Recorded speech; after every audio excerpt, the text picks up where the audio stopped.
Sudah 2 tahun terakhir ini kami PT BB Lukubanda telah mencoba untuk memijahkan ikan bekik, ikan endemik dan tawar Rasbora tawarensis. Jadi ini merupakan proses pemijahan ikan, di mana ini adalah proses awal, ini adalah proses pematangan. Jadi biasanya kalau di alam ikan ini kan bersifat musiman.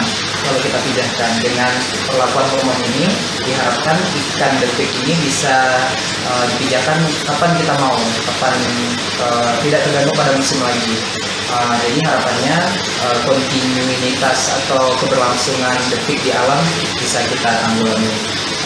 Ikan bekik sendiri di alamnya itu mijahkan ke diri sendiri, sehingga kita butuh proses satu usaha di mana keadaan alamnya harus betul-betul kita setting di satu lingkungan ini. Jadi oleh sebab itu prosesnya agak sedikit panjang, karena memang kita harus mencocokkan kehidupan alamnya dengan wadah yang kita buat.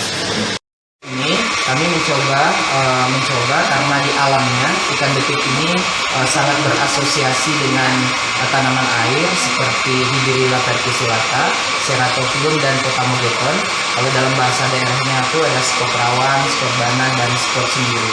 Nah, ternyata dari hasil penelitian, dari hasil pengembangan ini, ikan bekik yang dikasih tanaman air ternyata lebih sehat dibanding tidak diberi tanaman air, karena memang ternyata teori itu betul bahwasanya ikan bekik ini sangat erat hubungannya dengan tanaman air tenggelam yang ada di Danau Tawar.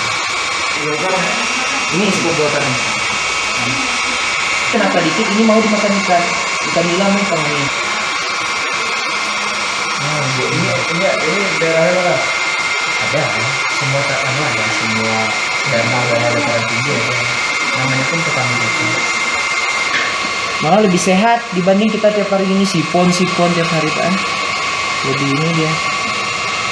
Ini penelitian siapa nih? Si Ami mana? Mana bapaknya?